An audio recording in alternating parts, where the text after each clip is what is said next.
Yo quiero comenzar por la pregunta que nos toca hoy, ¿qué significa ser decolonial?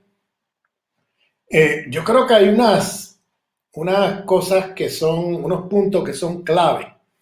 Y por eso lo que voy a hacer es quizás limitarme a discutir la diferencia entre lo postcolonial y lo descolonial.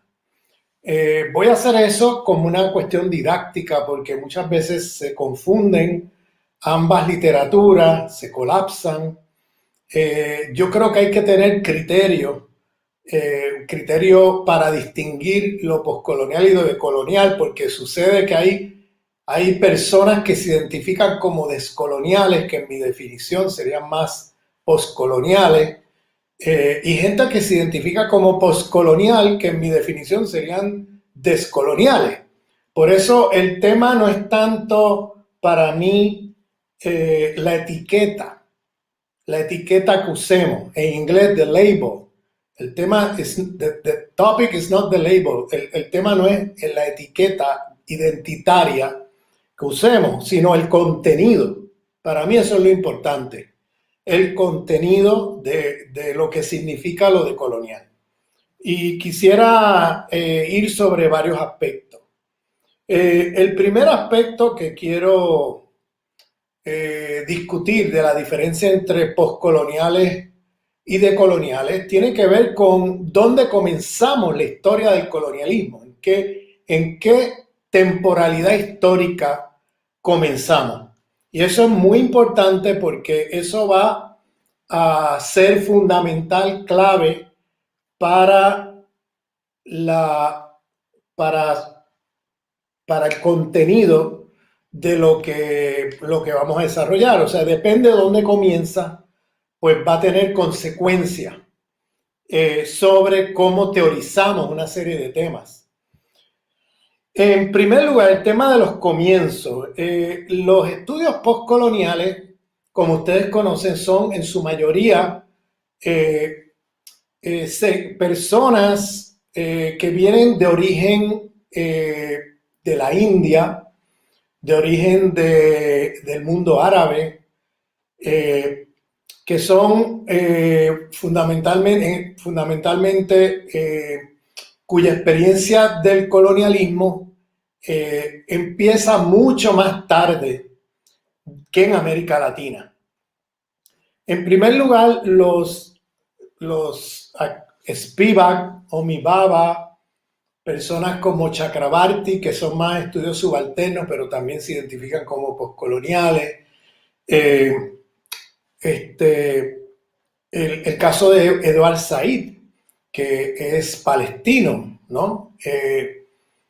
Y tenemos también postcoloniales de África y del Caribe británico, sobre todo, que son identificados o se identifican ellos mismos como postcoloniales, casi siempre en una literatura en lengua inglesa y casi siempre son profesores que están situados en Inglaterra o los Estados Unidos.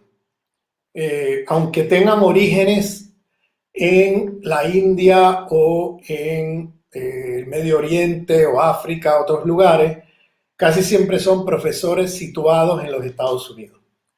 Entonces, ellos empiezan la historia del colonialismo, y me estoy refiriendo fundamentalmente a los autores canónicos de esa literatura, que son los de la India y del Medio Oriente. Ellos empiezan la historia del colonialismo, la India sobre todo, a mediados del siglo XVIII. Antes del siglo XVIII, la India no había experimentado hasta ese momento la intervención colonial de un imperio europeo. Fue durante la colonización británica de la India, después de mediados del siglo XVIII, que, que comienza la literatura o la visión sobre el colonialismo que tienen los intelectuales de la India. Fíjate, estoy hablando sobre todo la India, me refiero al territorio central y norte e incluso sur de la India, pero si fuéramos más estrictos en términos geográficos, no podemos olvidar que en la India, una parte de la India, Kerala en particular, la punta sur de la India, Kerala, entra a la historia colonial ya desde 1498, muy temprano. Y eso era un territorio que pertenecía, era un territorio de poblaciones fundamentalmente musulmanas. El resto de la India hacia el norte, que es de donde vienen casi todos estos autores, Homi Bhabha, Gayatri Spivak, Chakrabarti y otros, vienen de territorios más al norte de la India y su historia de colonialismo empieza muy tardíamente. Sin embargo, quiero decir eso, excepcionalmente Kerala, que es la punta sur de la India, fue invadido por el imperialismo portugués, Vasco de Gama, muy temprano en 1498, unos 6 años después de la llegada de Colón a las Américas. Entonces, en la literatura latinoamericana descolonial, nosotros tenemos como año fundacional 1492. Bien, estos comienzos, de donde comenzamos, tienen implicaciones teóricas y tienen implicaciones políticas.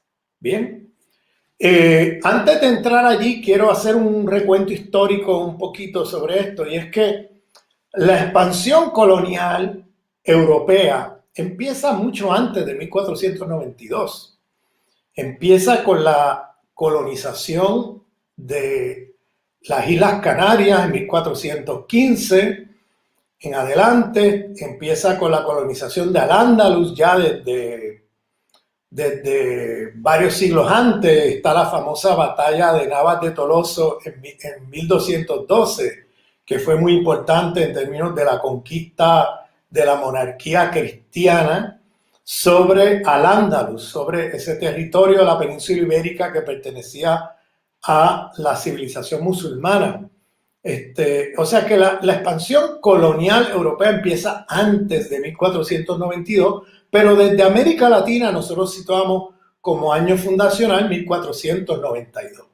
Y es importante para nosotros esa fecha, para nosotros desde América Latina, porque estableció un antes y después en la historia de América Latina, pero también en la historia del mundo.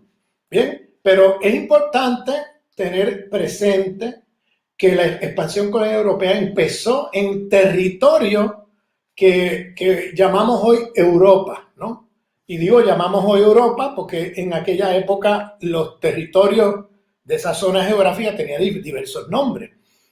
Por este ejemplo que les doy de Al-Ándalus, que pertenecía a la civilización musulmana, y la relación que tenía Al-Ándalus con el norte de África, el Mediterráneo no era un mar que establecía una frontera como es hoy, sino que era un río en todo caso, porque cruzaban, había un corredor entre el norte de África y Al-Ándalus muy continuo, porque no había una frontera política entre un lado y el otro, porque las dos pertenecían a la civilización musulmana.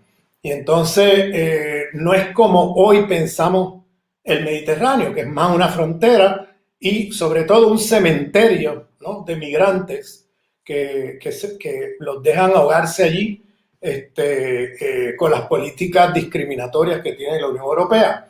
Pero en aquel momento el Mediterráneo era entre la zona de Al-Ándalus, la península ibérica y el norte de África, era una zona, un corredor de información y de intercambio de pensamiento, de conocimiento y de mercancía. Entonces, no había una frontera como tal, era como un río dentro de un país, ¿no?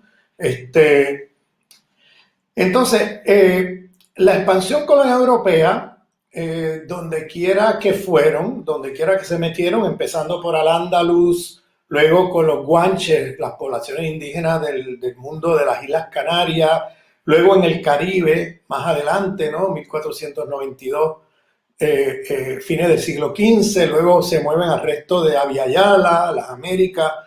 En donde quiera que se metieron hay una constante, y es que Europa destruye todas las civilizaciones que se encuentran de frente e imponen la suya. ¿Bien? O sea, la expansión colonial europea la hemos pensado casi siempre como una expansión económica, pero no es solamente una expansión económica, y quiero llamar la atención a eso, porque yo creo que eso es importante, que entendamos que estamos hablando de una expansión civilizatoria.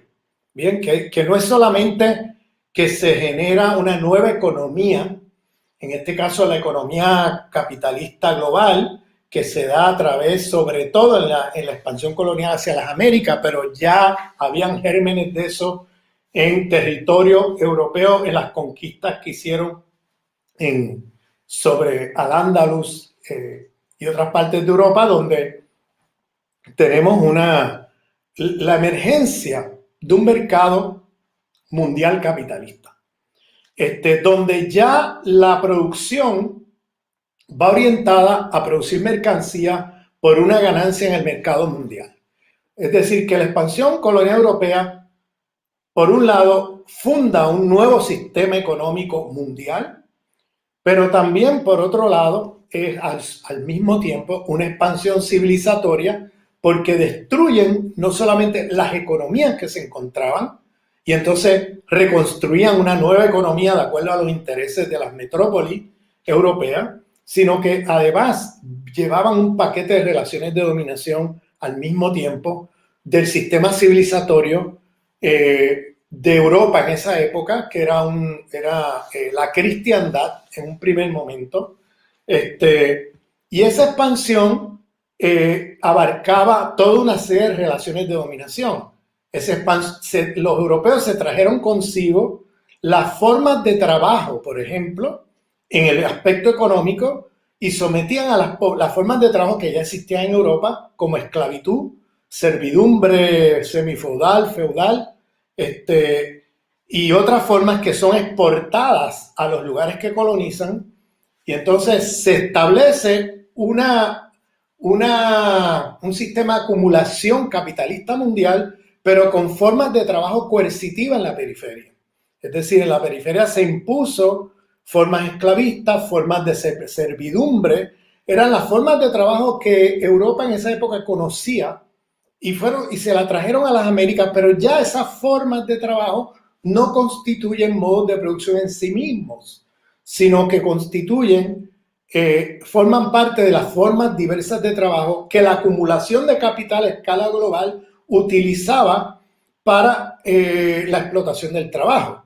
Y tenía ahí trabajo coercitivo, donde quiera que iban, esclavizaban a la gente o la sometían al sistema de hacienda bajo el sistema de servidumbre, pero insertado o subordinado a un sistema capitalista, porque se producían mercancías para vender por una ganancia en el mercado mundial. Entonces estamos hablando de un sistema, un modo de producción capitalista que en un primer momento utilizó formas de trabajo precapitalistas, pero que no eran como tal modos de producción precapitalistas en sí mismos, porque toda la lógica de la producción no iba encaminada a generar, como en la antigüedad de Europa, un sistema esclavista donde las ganancias no se acumulan vía venta de mercancías, sino vía la producción de productos que van directamente a Roma, por ejemplo, sin mediación de mercado. En este caso estamos hablando de una mediación de mercado insertado en un nuevo sistema capitalista, un mercado capitalista mundial, y que fue fundamental, ¿no? Luego se exportó también un sistema de jerarquización racial, que ya también existía en Europa, una especie de protorracismo en la conquista del Al-Ándalus contra los musulmanes, contra los judíos. Ya habían formas de protorracismo, formas de dominación racial que ya estaban allí, racialización, o racialismo, como dicen algunos, donde ya existía en Europa y se traen ese sistema a los lugares donde iban colonizando. Es decir, que la explotación del trabajo no solamente se daba vía formas coercitivas, sino que había una clasificación de la población colonizada sobre ejes raciales, de inferioridad racial frente a los europeos. También se exportó un sistema de dominación de género y sexualidad, que podríamos decir un sistema patriarcal de la cristiandad, que era el que dominaba en Europa y que se lo llevan a donde quiera que colonizaron. Se llevan el sistema patriarcal europeo de la cristiandad, no es cualquier sistema patriarcal, es un sistema patriarcal con unas lógicas muy particulares porque vienen de la matriz de la cristiandad. No dije cristianismo, dije cristiandad. Estoy hablando de la cristiandad como un sistema de dominación a través de una teología de dominación que está en Europa por ya más de 1000 años, desde las reformas de Constantino en adelante y la creación del cristianismo trinitario. Entonces, tenemos también jerarquías, o sea, a través de ese patriarcado de la cristiandad, jerarquías de sexualidad y género que se exportan también con la expansión colonial. En muchos lugares del mundo, hay que decirlo, no había patriarcado. En muchos lugares de las Américas no había patriarcado. Por tanto, no había dominación de género ni dominación sexual. Entonces, estas cosas hay que decirlas porque hay que historizar estas cosas. No podemos pensar que estas formas de dominación del mundo moderno pues están ahí desde Adán y Eva. Estas cosas llegaron aquí en un momento histórico muy particular. Lo mismo pasó en África y en otras partes del mundo. Ahí están los trabajos de Silvia Marco para las Américas, ahí están los trabajos de Oyeronke Oyewumi para el oeste de África, etcétera, por mencionar algunas autoras que han teorizado y han hecho investigación sobre este tema, de cómo no había patriarcado antes de la llegada de los europeos. Estas cosas hoy día se nos hace difícil imaginarlas, porque como estamos tan metidos en el sentido común del mundo moderno, occidental, capitalista, patriarcal, cristianocéntrico, occidentalocéntrico, pues nos es muy difícil, siendo socializados en esa civilización, en este sistema, pues imaginar que pudiera haber habido antes formas de relaciones entre humanos que no fueran patriarcales, por ejemplo. Entonces, es un tema que yo sé que da mucha dificultad de imaginarlo o de incluso aceptarlo. Pero hay trabajos hechos por feministas que han hecho trabajos históricos sobre el tema que me parecen muy importantes para llamar la atención sobre eso. También en la expansión colonial se expandieron las lenguas, por ejemplo, las lenguas europeas que se imponen a través de todos los territorios que colonizan. Se expande también la epistemología, la filosofía, las formas de producir conocimiento europeas al resto del mundo y produce jerarquías eurocéntricas en las jerarquías de conocimiento planetaria. También se expande una visión particular de la relación entre humano y naturaleza. O sea, en la visión de las civilizaciones anteriores a esta civilización planetaria, tenían visiones holísticas entre la relación entre humano y naturaleza.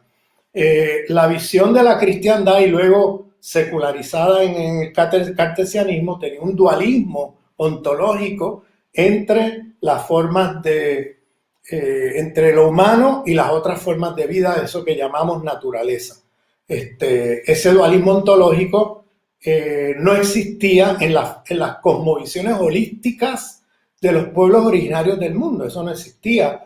Era una visión holística, no dualista. Esto tiene implicaciones enormes sobre el tema ecológico, porque gran parte de la tecnología que hemos estado usando en los últimos 400 años bajo el sistema capitalista global,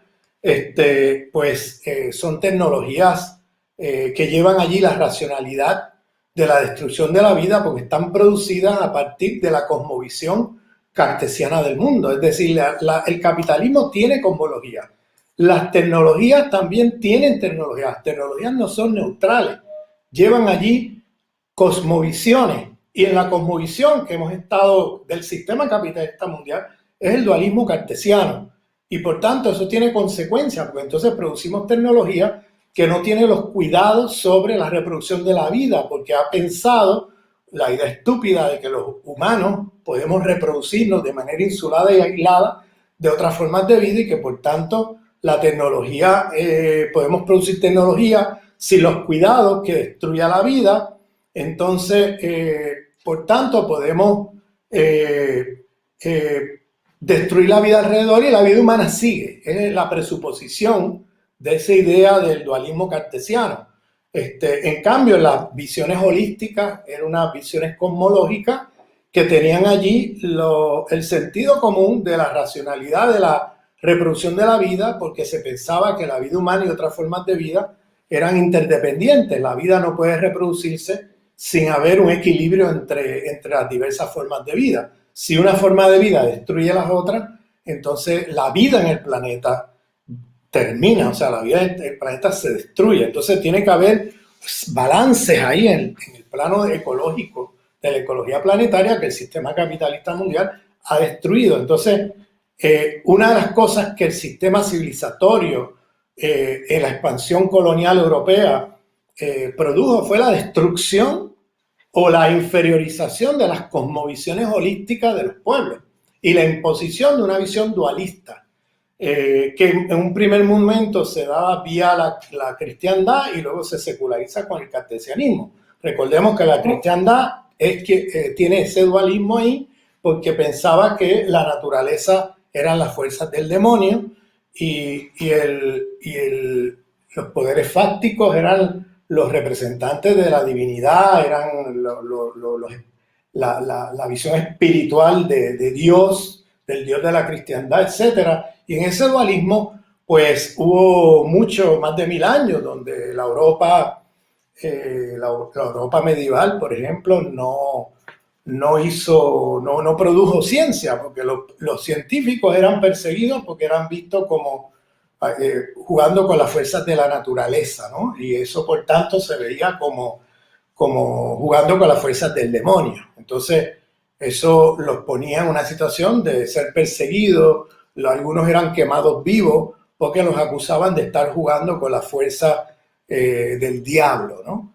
Entonces, eso en las visiones holísticas no había una incompatibilidad entre ciencia y espiritualidad, porque se veía ambas cosas de manera imbricada y no había el dualismo de la cristiandad. Bueno, eso podemos hablar mucho rato sobre eso, me voy a detener aquí simplemente para decir que la expansión colonial europea fue una expansión civilizatoria, porque trajo un paquete de relaciones de dominación sobre otros seres humanos, relaciones de dominación sobre la naturaleza, relaciones de dominación de género, raciales, sexuales, de clase, etc. Entonces, tenemos una imbricación, un paquete de relaciones de dominación que Europa lleva consigo en su proyecto de expansión civilizatoria al resto del mundo. Entonces, esto tiene muchas implicaciones, pero quería hacer ese recuento un poco para decir que el sistema, la expansión colonial comienza mucho antes que mediados del siglo XVIII, o en el caso de Edward Said, que ubica la expansión colonial desde el Medio Oriente, visto desde el Medio Oriente, desde principios del siglo XIX. Entonces, ya el sistema colonial que llega y que se impone vía los británicos en la India o en el Medio Oriente o vía los franceses, ya tiene 300 años de recorrido o más de 300 años de recorrido en ese momento. Entonces, no podemos entender es lo que ocurre en el mundo si no damos cuenta de los 300 años previos que constituyeron el mundo moderno colonial, esa civilización que se expandió al mundo vía la expansión colonial europea. Entonces, es un punto central para poder entender lo que pasa 300 años después, cuando llegan a la India. Ya tienen todo un sistema de dominación que se fue construyendo al calor de la expansión colonial en otras partes del mundo, sobre todo en Abya Yala, sobre todo en las Américas, donde los métodos de colonización, primero que ejercieron en la colonización de Al-Ándalus, se lo llevan a las Américas, y luego de las Américas pasa a África, a Asia, a otros lugares. Pero es importante que entendamos que empezar la historia colonial de mediados del siglo XVIII en adelante o del principio del XIX en adelante es muy problemático y tiene consecuencias teóricas y políticas. La primera consecuencia que tiene es la visión en la relación entre modernidad y colonialismo. O sea, la relación entre modernidad y colonialismo, si lo ves desde el siglo XVIII en adelante, pareciera como si la modernidad y el colonialismo estuvieran separados uno de otro, porque visto desde la India a mediados del siglo XVIII, la modernidad ya había empezado antes, y entonces se veía la relación entre modernidad y colonialismo de una manera separada. Es decir, el colonialismo como una especie de anomalía de la modernidad, no como algo constitutivo de la modernidad. Si empezamos en 1492, como hacemos en el giro de colonial, la relación entre modernidad y colonialismo está imbricada desde el primer día. Es decir, la modernidad se constituyó desde el primer día como parte de lógicas de dominación coloniales y de expansión colonial europea. La modernidad se constituyó y el capitalismo desde el primer día bajo la expansión colonial, bajo la expansión de un sistema civilizatorio que lleva allí una multiplicidad de jerarquías de dominación que no se agotan solamente en la económica, sino que pasa por una serie de esferas como la dominación política, las formas de Estado que expandieron, la dominación patriarcal, la dominación racial, la dominación epistemológica, la dominación ecológica, etcétera. Podemos ir sobre una lista larga. En mi trabajo yo identifico 16 jerarquías de dominación. No me voy a meter en eso aquí porque sería muy largo de explicar, pero hay una multiplicidad de jerarquías de dominación en el sistema global en que estamos que no se agotan en un sistema económico o una estructura de dominación política y ya, sino que hay una multiplicidad de jerarquías de dominación que forman parte integral de la expansión civilizatoria de la expansión colonial europea. Es decir, son cosas que están imbricadas.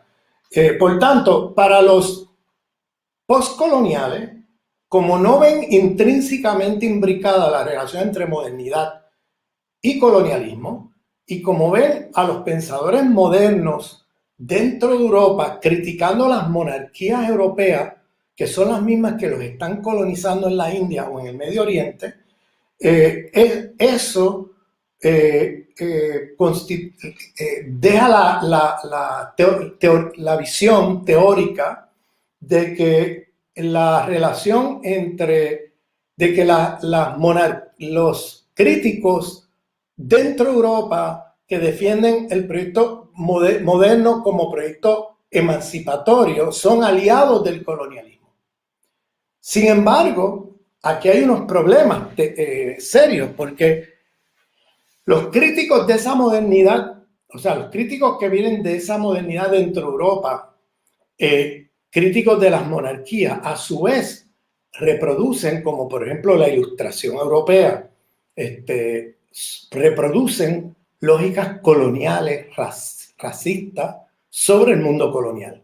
Entonces, esa autonomización entre colonialismo y modernidad se ve desde la perspectiva de colonial, empezando en 1492, es muy problemática, porque la solución a los problemas de la periferia del mundo no pasa por esa crítica moderna.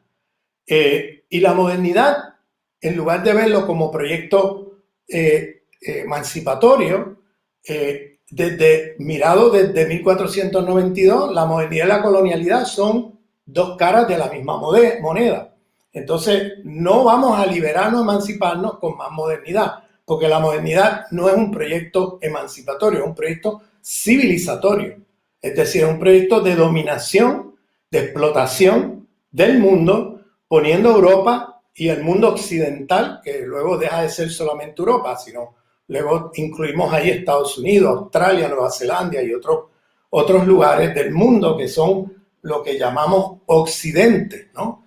El Occidente que no es una geografía, es una posicionalidad en relaciones de dominación y forman parte de un sistema imperialista mundial. Es decir, esa civilización cuando se expandió organizó un sistema imperialista mundial que fue fundamental y constitutivo de el proyecto civilizatorio de la expansión colonial europea. Es decir, el sistema imperialista mundial es quien materializa en la realidad ese sistema civilizatorio moderno colonial que se expande al mundo.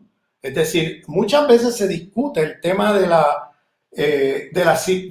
civilizatorio, la crisis civilizatoria, el sistema civilizatorio, pero perdemos de vista muchas veces, se queda en una crítica abstracta, si esa crítica no aterriza en identificar los poderes fácticos que son los que materializan las lógicas de dominación múltiples de ese sistema civilizatorio, que es el sistema imperialista mundial, el sistema de los imperialismos occidentales que han estado en el centro de ese sistema civilizatorio que hemos llamado la modernidad, ¿no? La modernidad como sistema civilizatorio, no como sistema emancipatorio.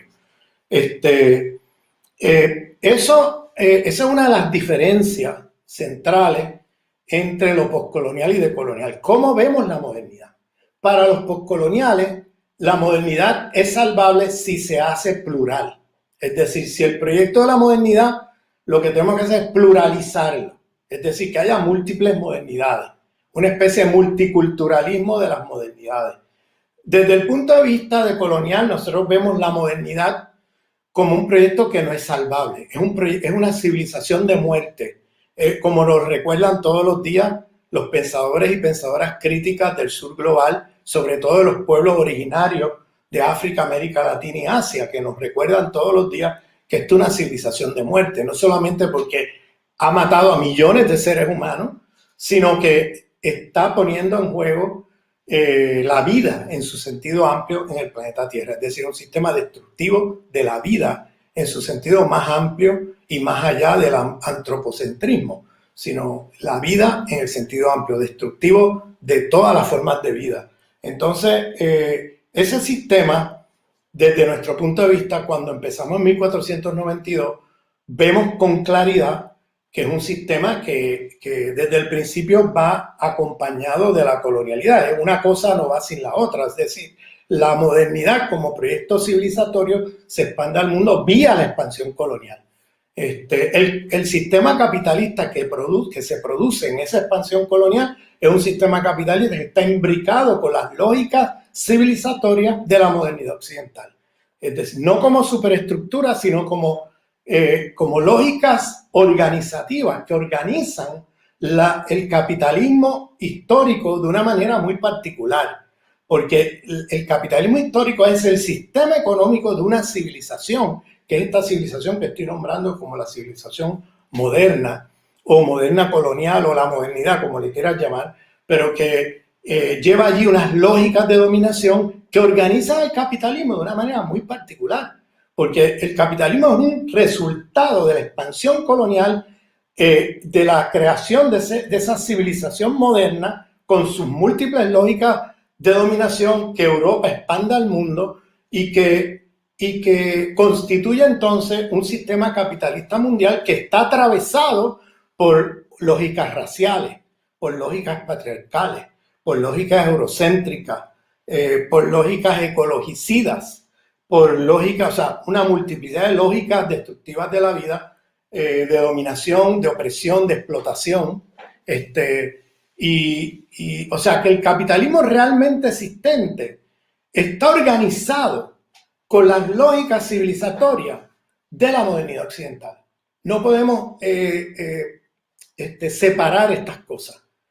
No existe el capitalismo como una cosa aislada ya y la modernidad por acá como otra cosa aislada, o la modernidad como superestructura derivada de la acumulación de capital, sino lo que tenemos es una imbricación entre todo eso, donde el capitalismo histórico no es otra cosa que la economía de esa civilización de muerte. Y por eso el capitalismo es ecologicida, porque está organizado desde adentro, no como superestructura, como principio organizador por las lógicas dualistas de la civilización moderna occidental. Por eso el capitalismo es genocida, porque está organizado desde adentro con lógicas racistas de la civilización moderna.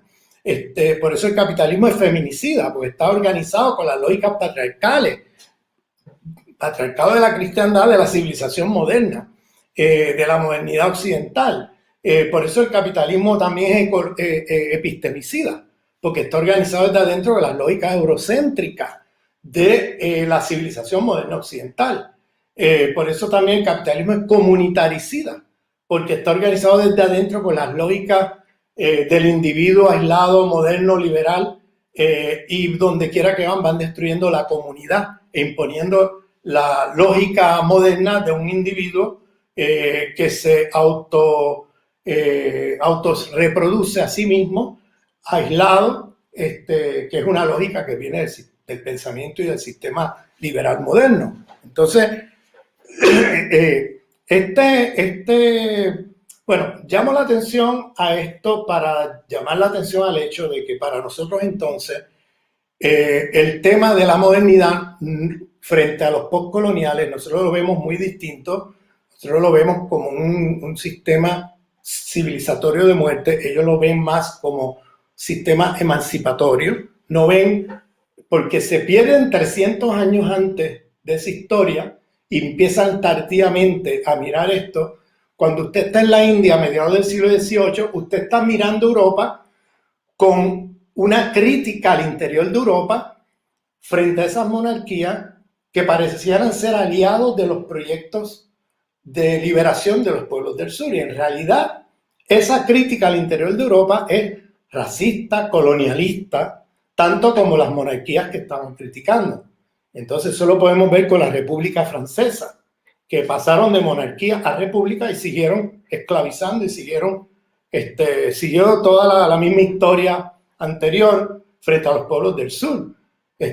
O sea que el tema no era si eres monarquía o república, el tema era que el sistema civilizatorio que construyó la Europa de esa época ya tenía allí todas las lógicas civilizatorias de dominación de la modernidad occidental, entre ellas las lógicas raciales, patriarcales, capitalistas, etc. Entonces, para nosotros entonces esto tiene consecuencias políticas, porque para nosotros la liberación no pasa por más modernidad, para nosotros no pasa por modernidades plurales, pluralizar la modernidad o extender la modernidad a todo el mundo, porque la modernidad es la catástrofe en que estamos.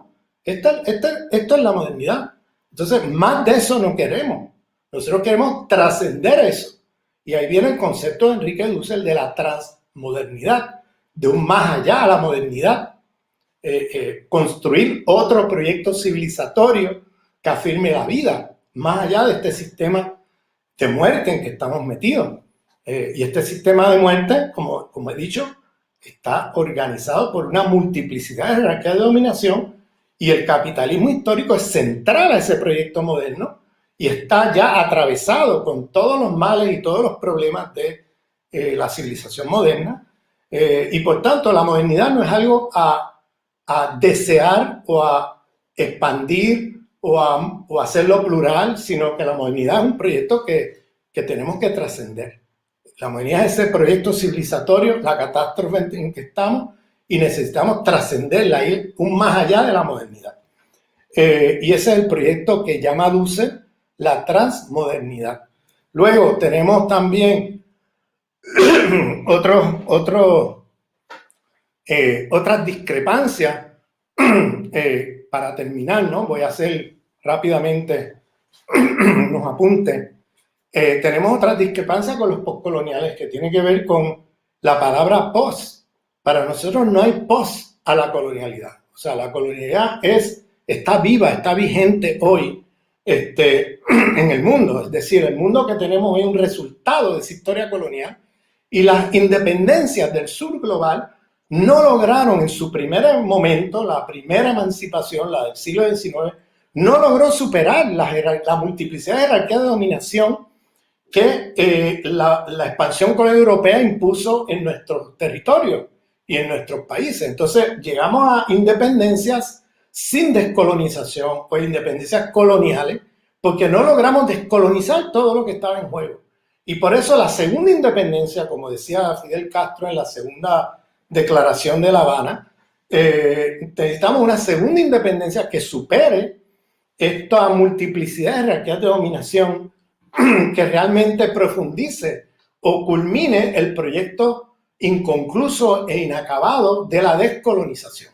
Es decir, eso es ya un proyecto a realizar como proyecto político del giro planteado desde el giro decolonial, pero que los pensadores nuestros de nuestra América han estado pensando esto desde hace rato, y por eso cito la segunda declaración de La Habana de Fidel Castro, que llama la atención a cómo estamos todavía en la lucha por la emancipación, la segunda emancipación de América Latina, la segunda liberación, que él llama, ¿verdad?, superar el neocolonialismo, ¿no? Pero acá en el giro decolonial diríamos superar no solamente el neocolonialismo, la dominación imperialista, pero todo el sistema civilizatorio que eso implica, como las jerarquías de dominación que he estado nombrando aquí, epistémicas, raciales, patriarcales, etc.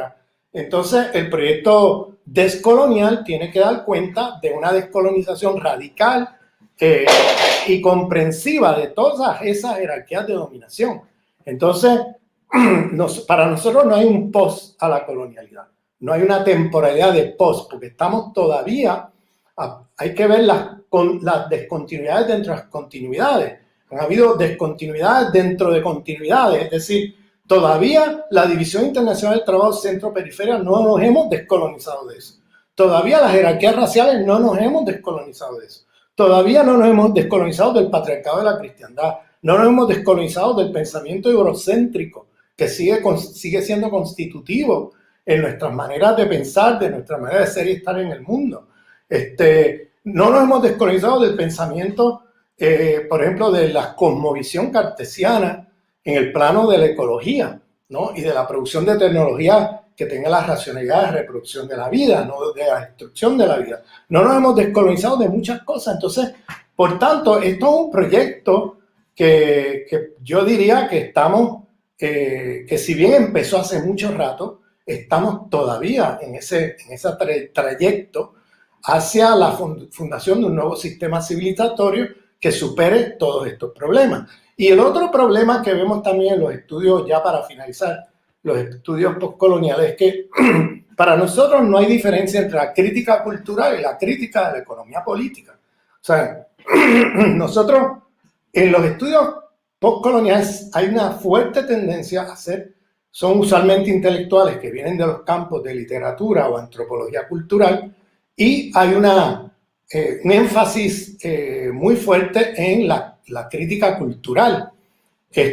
Nosotros no hacemos una separación entre la crítica cultural y la crítica de la economía política. Nosotros entendemos que ambas cosas tienen que ir juntas, que no podemos tirar a la basura la crítica a la economía política del sistema capitalista mundial.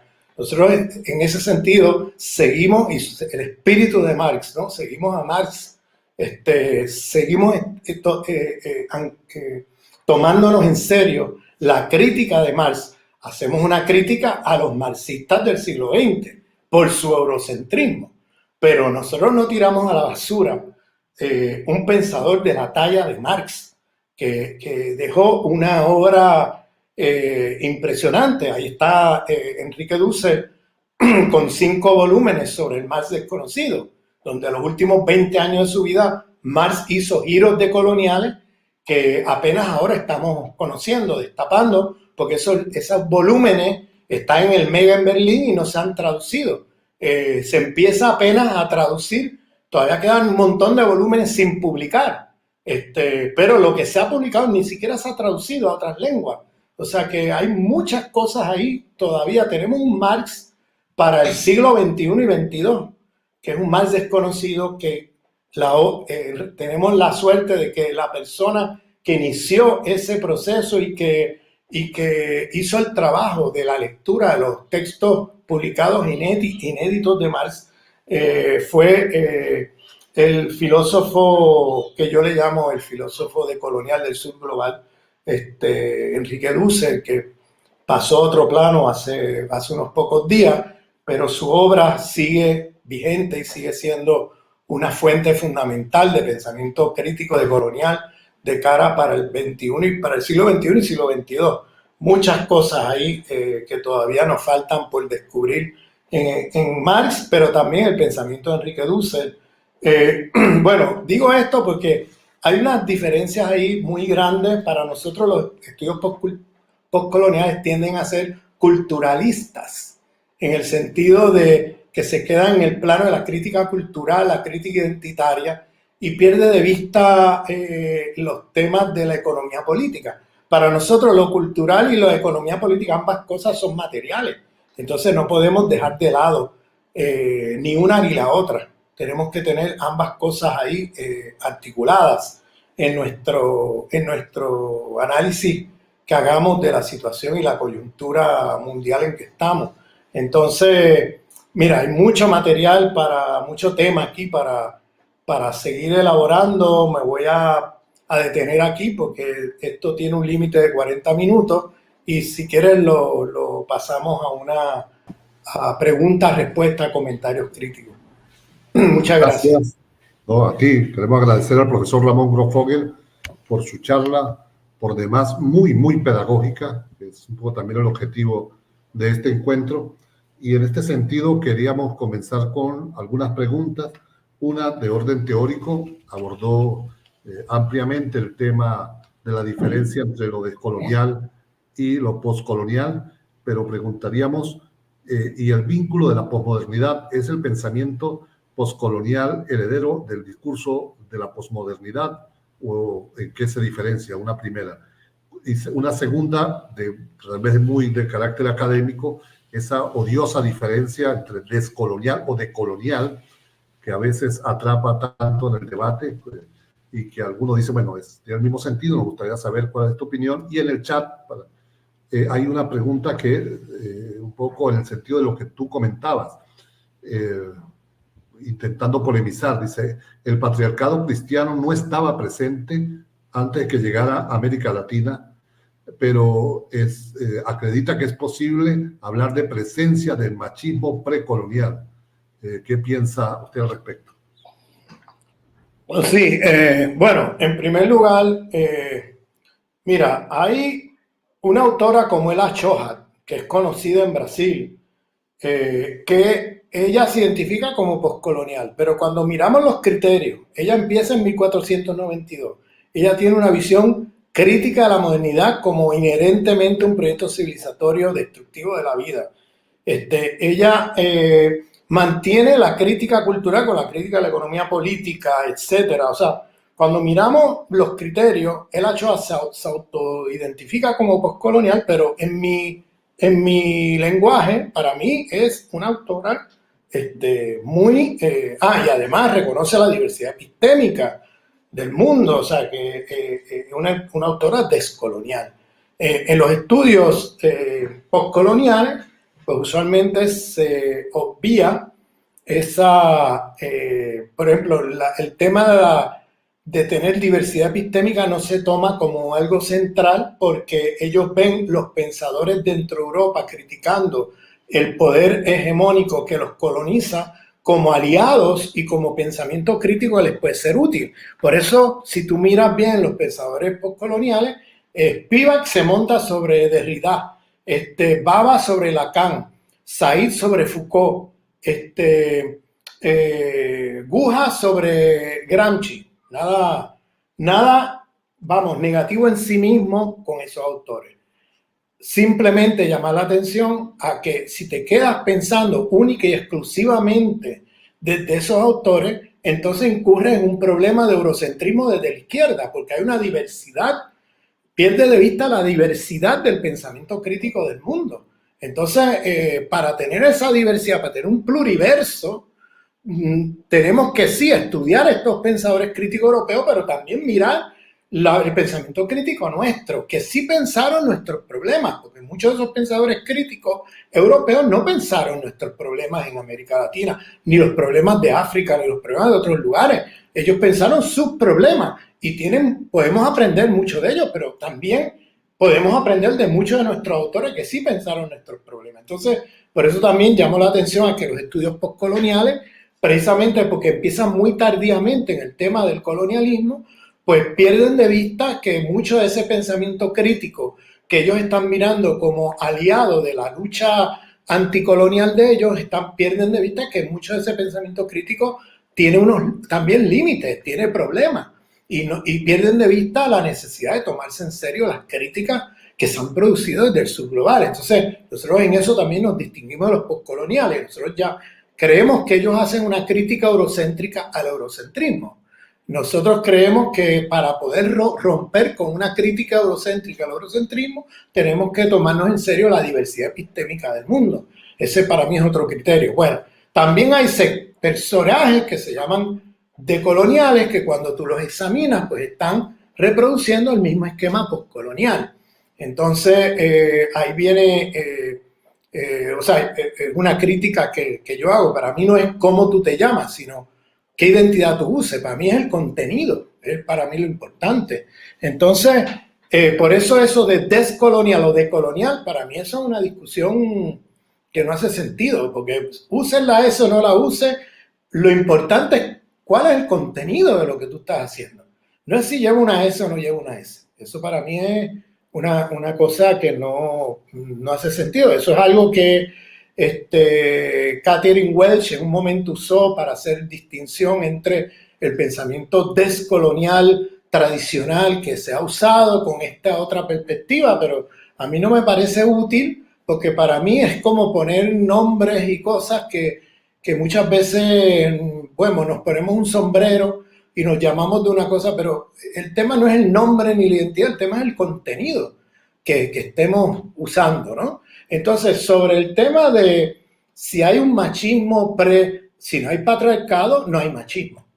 Bien, si no hay patriarcado, si las relaciones de género en las civilizaciones de los pueblos originarios de nuestra América o Abiyala, eran relaciones de complementariedad, como dice Silvia Marcos, entonces no había machismo. El machismo viene de unas lógicas de dominación patriarcales, que en este caso, en el caso de las Américas, ya hemos hecho bastante violencia con los pueblos originarios, violencia simbólica, violencia física, violencia brutal, para ahora también estarle proyectando a esos pueblos las lógicas de dominación del presente.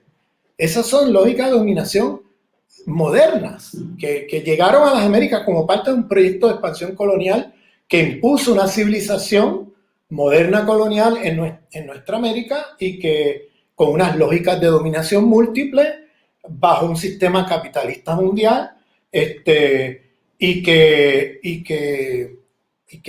antes de eso no había esclavitud en las Américas, no había capitalismo en las Américas, no había racismo en las Américas, no había patriarcado y mucho menos patriarcado de la cristiandad en las Américas, no había, esas cosas no existían. Pero no es solamente en las Américas, en muchas otras partes del mundo. Los trabajos de Oyerenko y Yogumi sobre el oeste de África vienen muy útil para estas cosas, para hacernos ver de que estas cosas eran en el planeta entero.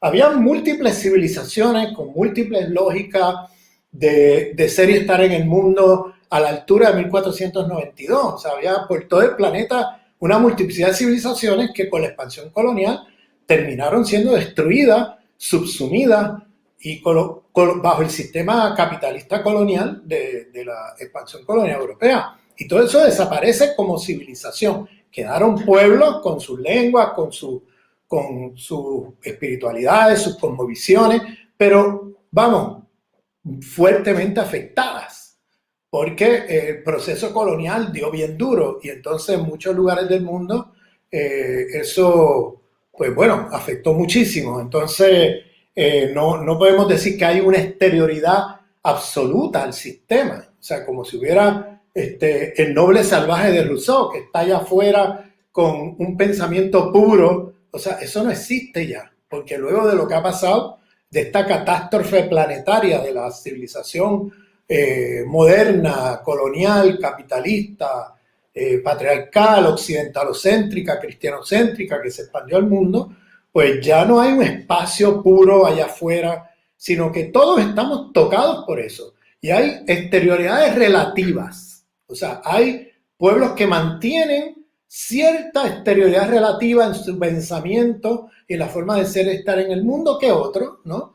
Pero nadie está absolutamente fuera. Todos estamos tocados por ese sistema e incluso el pueblo más remoto en las Amazonas de alguna manera también está tocado por ese sistema. Entonces yo no quiero decir que es que ahora no hay exterioridad y que estamos todos subsumidos en la subjetividad, eso no es cierto, pero tampoco es cierto que es que hay una exterioridad absoluta allá afuera. Yo hablo como Dussel, de exterioridad relativa, y desde ahí se puede producir pensamiento crítico también. Y entonces desde ahí también hay cosas de las cuales podemos aprender y de las cuales podemos partir para hacer una crítica radical al sistema civilizatorio moderno. Es decir, desde las otredades de nuestros pueblos. También lo podemos ver en los pueblos afro de las Américas, lo que se llama los quilombos en el caso de Brasil, ¿no?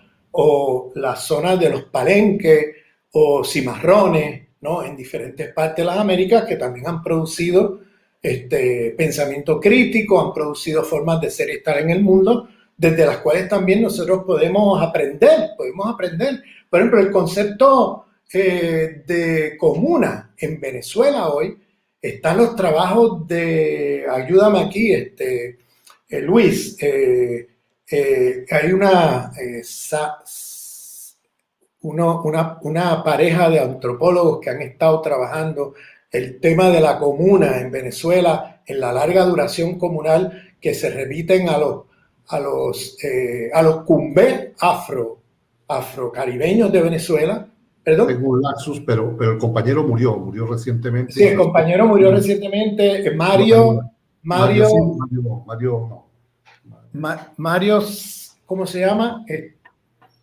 Y Iraida Vargas y Mario, el apellido se me va, pero Iraida está viva aún y sigue trabajando. Iraida sigue viva y sigue haciendo trabajo, pero han hecho un trabajo excelente de cómo el concepto de la comuna en Venezuela, en el proceso bolivariano, tiene también raíces afrocaribeñas, pero también indígenas. Entonces, es decir, que de ahí se puede aprender. Eso lo decía Chávez. Chávez decía, mira, no tenemos, y ahí yo siempre digo, Chávez era un pensador decolonial. Y una de las cosas que podemos resaltar es cuando él siempre decía, no tenemos nada que enseñarle a los pueblos indígenas de América.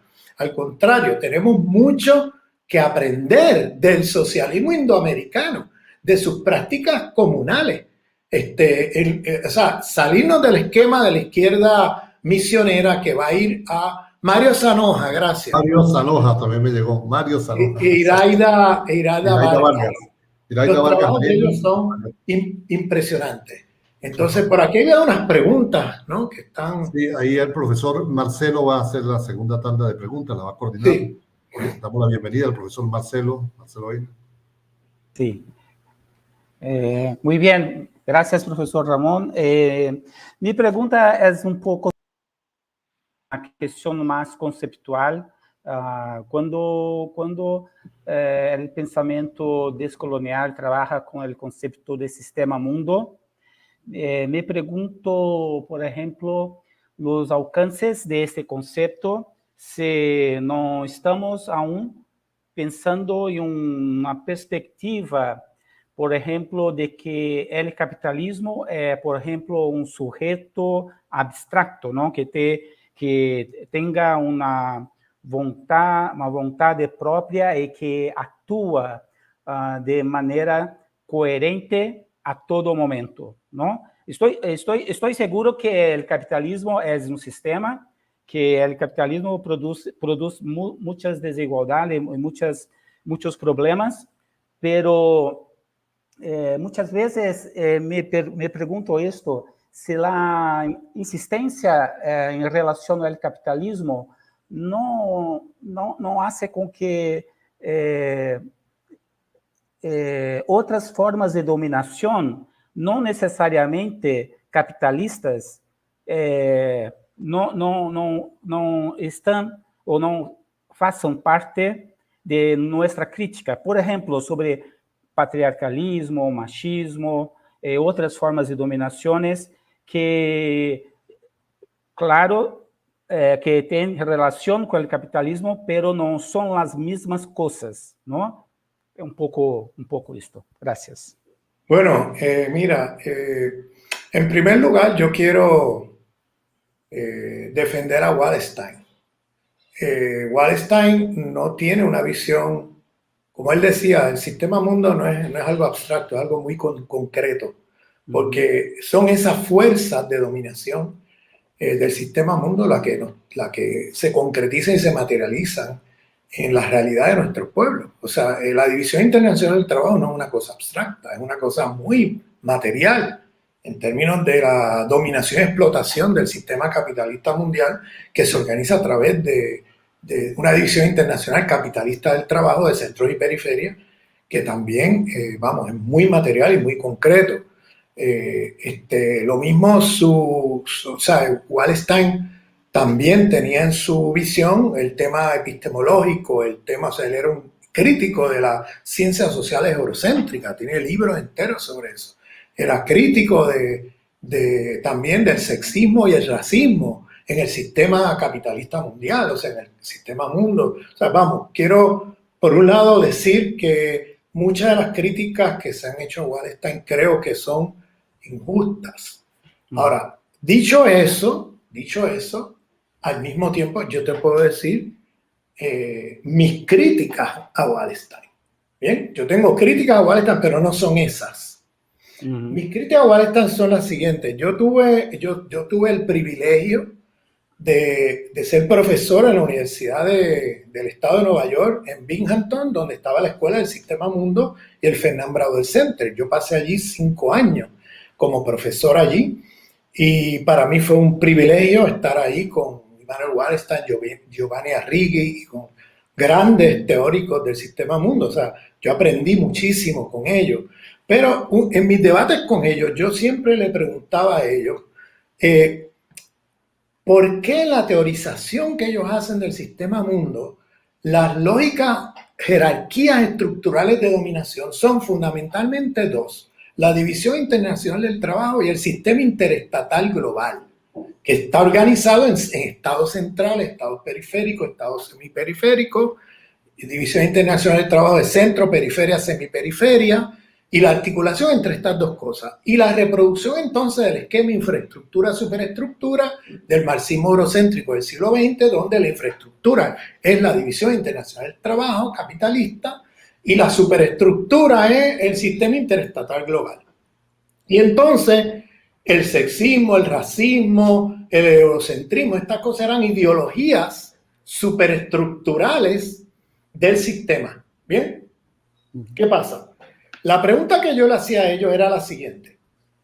Desde el punto de vista de una persona, vamos, de un pueblo originario en las Américas, el sistema que llega no es solamente un sistema económico, es también, como he dicho aquí, llega una serie de de jerarquías de dominación al mismo tiempo, un paquete de cosas que no existían allí. Entonces yo le decía, si eso es así, ¿por qué entonces no se incluye como jerarquías, no como ideología superestructural, sino como estructura de dominación del sistema mundo, sistema patriarcal global, el sistema de la cristiandad, el sistema racial, el sistema de producción de conocimiento, etcétera? ¿Por qué en lugar de poner una superestructura, ¿no?, como ideologías, por qué no se ponen como estructuras que están encarnadas en instituciones,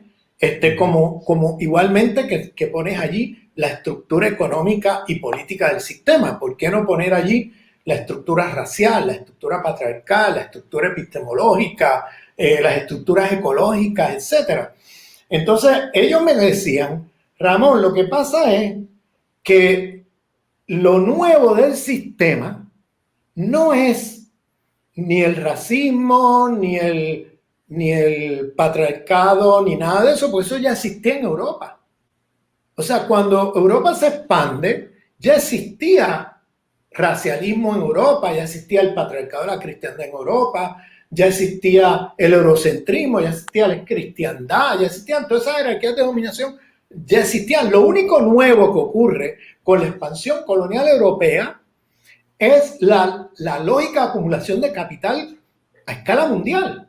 Eso es lo único nuevo. Lo demás, pues ya estaba allí en Europa. Y claro, lo que yo le decía a ellos era, entonces ustedes me están diciendo que porque eso ya estaba en Europa, pues la historia local de Europa entonces es historia mundial. Porque eso no estaba en las Américas, eso no estaba en África, eso no estaba en Asia, hasta la llegada de los europeos. Entonces, si eso no estaba en esos lugares, porque estuviera en Europa no quiere decir que entonces es algo que no es nuevo, porque es nuevo para el resto del planeta. Y si es nuevo para el resto del planeta, entonces lo tienes que incluir allí como parte de la teorización que haces del sistema mundo, en términos estructurales, no meramente en términos ideológicos o culturales, sino en términos estructurales. Lo tienes que incluir allí. Entonces, mi trabajo, si tú ves mi trabajo sobre descolonización de los estudios postcoloniales y de la economía política, es una crítica decolonial al paradigma de la economía política del sistema mundo de Wallerstein. Yo hago una crítica decolonial y entonces yo uso el framework, el marco del sistema mundo, pero le hago un giro decolonial mostrando que no se trata de dos jerarquías de dominación, hay 16 jerarquías de dominación. Y yo estoy seguro que yo no alcanzo a verlas todas, porque cada vez que presento esto siempre alguien me dice, oye, y ven una nueva jerarquía que a mí se me escapó, porque realmente es un sistema civilizatorio, no es un sistema económico, es un sistema civilizatorio. Entonces, con multiplicidad de jerarquías de dominación. Entonces, Wallerstein y Arrighi me decían siempre eso, me decían, no, pero es que eso ya estaba en Europa. Yo sí, pero porque eso estuviera en Europa, no dices nada, porque eso no quiere decir que eso no es nuevo, eso no será nuevo para los europeos, que son los que están expandiéndose. Pero ¿qué pasa si en lugar de ver Europa expandiéndose, cambian la geografía de la razón y empiezas a ver Europa llegando? ¿Qué pasa ahí? ¿Qué teorización vas a hacer ahí? Yo tenía estos debates con ellos. Y yo decía, si nosotros nos localizamos en el otro lado y vemos a Europa llegando en vez de Europa saliendo, entonces se nos aparecen un montón de jerarquías de dominación que son completamente nuevas para esa parte del mundo. ¿Entiendes? Para Abya Yala, para África, para Asia, para donde quiera que llegaban. Entonces, eso tiene unas implicaciones teóricas, pero políticas también. Porque entonces estamos hablando de que cuando hablamos de una lucha antisistémica, o sea, ya no nos podemos limitar a una lucha anticapitalista y ya. Tenemos que tener una lucha antisistémica.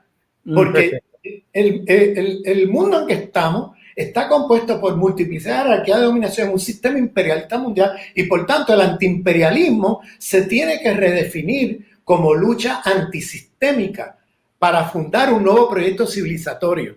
Es decir, tenemos que tener el antiimperialismo como norte, pero redefinido en el siglo XXI con una visión diferente a lo que era el antiimperialismo del siglo XX, que se limitaba exclusivamente a la descolonización como regla, ¿no? A la descolonización económica o política, y realmente no se logró superar ni la descolonización económica ni la política, porque no atendieron las jerarquías de dominación que están en juego en este proyecto civilizatorio. Porque si tú te organizas contra el capital y reproduces lógicas racistas, lógicas patriarcales, lógicas eurocéntricas, lógicas ecologicidas, etcétera, etcétera, estás reproduciendo nuevamente todo contra lo cual estás luchando, porque estás reproduciendo las mismas lógicas que organizan el capitalismo, las estás reproduciendo en tu proyecto contra el capitalismo. Y entonces, ¿qué pasa? No vas a lograr superar el capitalismo, sino porque el capitalismo está organizado con la lógica civilizatoria de la modernidad. Por eso es que esto tiene implicaciones políticas. Lo que estamos diciendo aquí en un plano teórico tiene implicaciones políticas, porque si nosotros nos limitamos otra vez a luchar contra el capitalismo sin atender con cuidado y con centralidad las lógicas civilizatorias que lo organizan, vamos a reproducir todas las lógicas contra las cuales estamos luchando y vamos a ser totalmente ineficientes a la hora de poder destruir el sistema del capitalismo histórico. Y eso es el llamado que hacía Hugo Chávez de pensar un socialismo del siglo XXI que mire con un ojo crítico el socialismo del XX. Y en el espíritu de Hugo Chávez yo hago esta intervención, de que tenemos que pensar en un paradigma que nos permita ser más efectivos en la lucha por la destrucción del capitalismo histórico y del sistema imperialista mundial.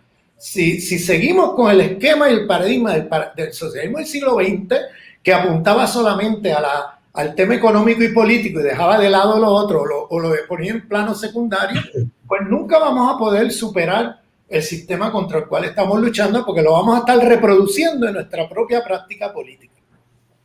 Gracias, profesor. Bueno, con esta pregunta, no sé si el profesor Marcelo tiene otra interrogante. No, tengo, pero para una otra oportunidad, ¿no? Sí, yo salvaría el concepto de sistema mundo, Marcelo, sí, pero descolonizado de la matriz en que lo ponía Wallenstein y Arrighi, pero a su vez incorporando sus aportaciones, no tirándolas a la basura, porque hay aportaciones muy valiosas de estos autores, pero descolonizándolo de la matriz en que ellos lo metían, que era una matriz muy cercana a lo que yo llamo el marxismo eurocéntrico del siglo XX.